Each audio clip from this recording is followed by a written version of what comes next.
Hello and welcome to my channel. My name is David and I am going to talk to you about something that I love and I'm obsessed with, and that is handbags and other accessories. Real quick backstory. Grew up in the middle of nowhere. Always loved these things, never had them. Went to college, never had them through college. Graduated, started dipping my toes into these kinds of accessories with messenger bags, which are just, the boring square canvas or leather bags from some of these contemporary designers, more so than not. Before I finally decided that I wanted to own true bags and I wanted to like them, love them. So long story short, after years and years of wanting these things, I finally decided to buy them. And I have too many now, and I want to talk about them. I love watching these kinds of videos. What you're going to expect to see here: reviews, collection reviews. A lot of my bags are bags I don't feel that everyone has, and I don't see a lot of videos on some of them here on YouTube, so I think that would be nice. These are the videos that I look for when I go to buy one. I'm kind of inspired by one of my favorite YouTubers to watch. I'll link her channel below, Autumn Beckman. I like her collection. She and I have a lot of similar tastes in bags. And unlike some of the other YouTubers that I also love to watch, I can't afford to buy everything from Louis Vuitton, Prada, or Chanel. I do have to, spread my love out, so to speak. So if this is something that you think may interest you, please hit the subscribe button and we can try this out together. For now, I am just filming this on my phone. I don't have any special equipment. I'm just sitting in my basement right now, shooting these videos. But if this is something that people seem interested in, I'm all for expanding and trying some new things in the future. My goal is going to be to do one video every other week, so 2 a month. And, like I said, it's going to be a wide variety of brands. My favorite brand is Prada. I have a few Prada bags. Currently, my bag of the week is this Prada satchel, and I love her. But I'm actually going to start with my all-time favorite bag today, and if you're reading the title of the video, you'll know exactly what that is, and that is my Louis Vuitton Turenne MM in the monogram pattern. And here she is. I also want to say that I hope these videos interest you, especially coming from the male point of view. I know other men on YouTube I've seen doing these similar videos in these channels, and they're my favorite to watch as well, because being a male in this community, it's hard. And what I mean by that is, people see you carrying this beautiful thing and it's not what people expect. So I love that I see other men on YouTube doing the same thing, and I wanted to join. I don't see as many, obviously, as women, so we're here. Let's do this. So this is my Louis Vuitton Turenne MM. Love her. There's the side view, the back, the other side, bottom, and then the top view. Like I said, I don't see a ton of videos on this bag. This bag is no longer made. It's currently discontinued by Louis Vuitton, which I think is a shame. And I'll tell you a little bit of backstory on this. I saw this bag on an ad. I think it was on Instagram a couple of years ago, and I thought it was just the most beautiful bag I've ever seen. And I remember always thinking, if I ever decide I want to buy bags, I want this one. And when I bought my first true handbag, it was a Louis Vuitton Speedy 30 bandolier in the Damier Ebene, and I still have it. I'll do a video on that too. That was my first one, and I remember thinking that's what I wanted. I love Audrey Hepburn. The history behind the Speedy involves her. I think it's amazing. I love it. And this was my next one I wanted. And of course, it's discontinued. I think it was discontinued in 2017 or 18. And I wanted one. So I through YouTube research, found that the website I find that I would trust the most for pre-loved items is Fashion File. And I scoured the website to find this, and they didn't have very many at the time. I see more now than I did. And this would have been about probably about a year ago, probably a little under a year ago. And I kind of had a price point in my mind. You know, I bought my Speedy brand new from Louis Vuitton at the time. I think it was like $16.50. And I had bought a couple other bags from Fashion File before to kind of test the waters. And I knew I wanted to spend no more than about $1,200 because the bag when it was new was about $1,700. And there's a similar bag, and if I can figure out how to put pictures up, I'll put it right there. Called, I think, the Rivoli, I don't remember. I'll put the name up there too. And I just didn't like it as much, but it was about $1,800. So I thought, okay, you know, $500 less.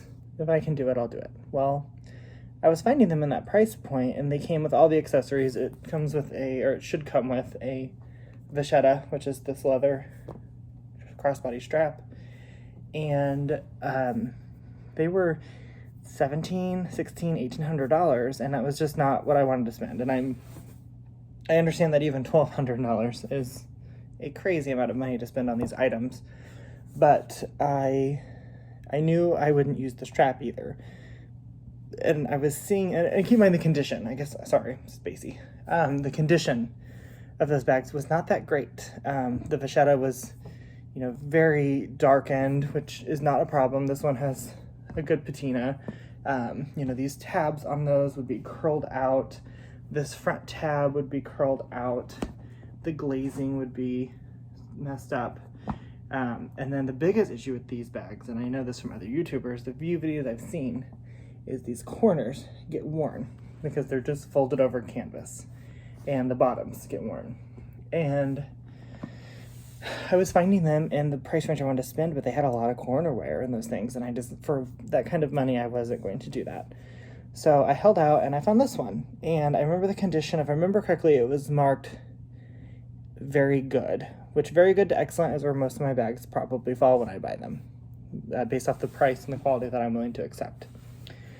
And I remember looking at it, and I thought, there's nothing wrong with this bag. I love the honey color patina, and I know it's going to get darker, but I love this patina. This is my favorite. You know, there is a little bit of staining on the back side there. There are a few little like water drop spots, as you can see. And then the handle does have a scratch gouge type of thing. I don't know if it's going to focus or not, but you know, the glazing on this bag, as you can see there, is flawless. The tabs are good. The bag was listed to have no odor. The pull tab is a little bit dingy, but that's kind of expected. That's what you use to open the bag. And this one was listed for $1,210. It was a weird amount.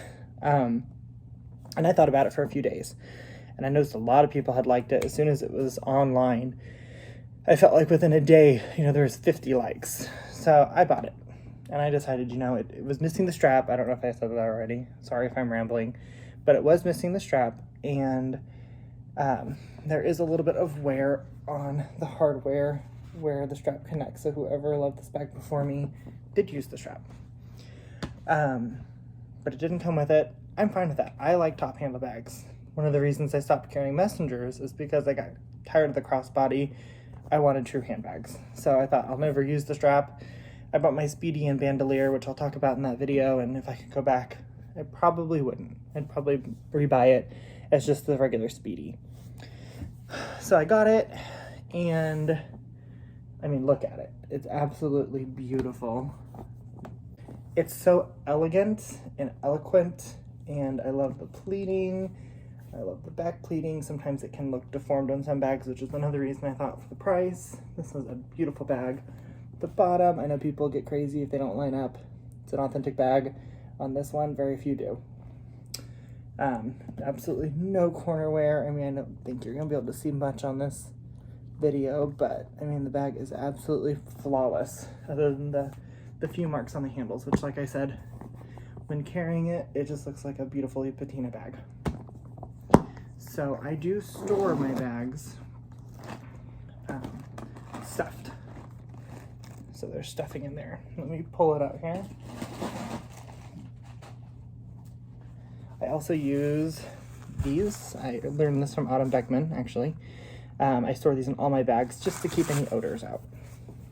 I'll do a video on storing someday. This is a dust bag. This is not the dust bag that came with the bag. I got this with something else. I don't honestly know if the dust bag's authentic, but for a dust bag, I don't really care.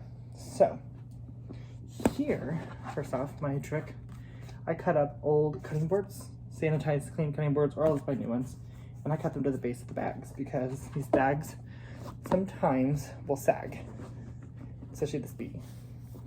So here's the inside, and I don't have proper lighting, and I'm sorry. I don't know if you can see in there. It's a big hole. There are 2 spots at the bottom listed in the listing on Fashion File. Doesn't bother me. The bag was listed to have no scent. It's not a bad scent, but it does smell like perfume. So this is a Made in America piece. On the inside there's a D-ring right up here to hook something to. It has one big slip pocket in the front that's probably, you know, a good chunk of the front of the bag. And then in the back there are I'm sorry, you can't see in here. There are 2 smaller slip pockets in the back. And it's just a big open space in the middle with the date stamp and all that fun stuff. Huge. This bag literally will carry anything and everything you want to throw in her. So, love it. I think that this was a great purchase. And this is my favorite bag I own. I always think if my house was on fire and I had to get out and I could get one thing, it's very hard to choose, but this is it. Isn't she lovely? I love her. So I wish I could show you more on the inside right now. I can't. Unfortunately, it's so hard to do this without proper lighting. I need to get a better setup for that. So I will do that for you guys for future videos. The inside is a beautiful, like, maroon, just fabric. It's like uncoated canvas, maybe, untreated canvas. It's not a very heavy bag. It's not super light for a canvas bag. It is kind of heavy, but it's not super heavy. And again, I just put this at the base, which you will actually be able to see, maybe, yeah. So just put that at the base. It helps keep everything in there. I don't like organizers in this bag with the pleats. Your organizer really can only be about yay tall before it starts to awkwardly push on the bag. And I'm not damaging my lovely bag for an organizer. So, it's not a very in-depth video, I'm sorry. Here's again those leather tabs. They are glazed on the side. The other side has one too. Love her. Couldn't live without her. So, I know that was probably lame, and who knows if I'll even post this. I've been wanting to do this for a long time, but I am afraid that people will see it. So, who knows? But if I do post it and you like this video, I do ask if you can subscribe. That'll show me that people are watching and people are at least liking what I'm putting out there, and you know, this is something that people want to see. And when I have better equipment, I'll probably do another video on like what fits in this bag, because right now I can't see inside of it. So, like I said, please hit the subscribe button and comment below, interact. You know, tell me if you have this bag, if you love it. Tell me tricks for storing the bag. I will say when I store the bag, I have a hanger, and I'll show a picture of it stored right here, if I can figure that out. But I have it stored with the handles, like this. That way the handles, because it can cause patina differences if the handles are like this, supposedly. So, yeah. Thank you if you watched all the way through this and you're here. Thank you, and I'm excited. Thanks, guys. Bye.